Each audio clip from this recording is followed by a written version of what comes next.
भन्नु छ पुग्नु छ जुझ्नु छ बुझ्नु छ यो मेरो संसारलाई नगरी केही हुन्न सजिलो छ बसेर या केवल कुरा काट्नलाई भन्नु छ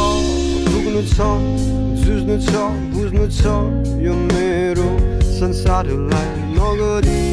केही हुन्न सजिलो छ बसेर या केवल गफ लाउनलाई न त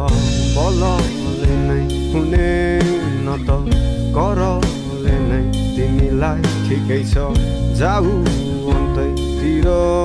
जहाँ खुसी मिलोस् सधैँलाई न त बलले नै हुने न त करले नै तिमीलाई ठिकै छ जाऊ अन्तैतिर जहाँ खुसी मिलोस् सधैँलाई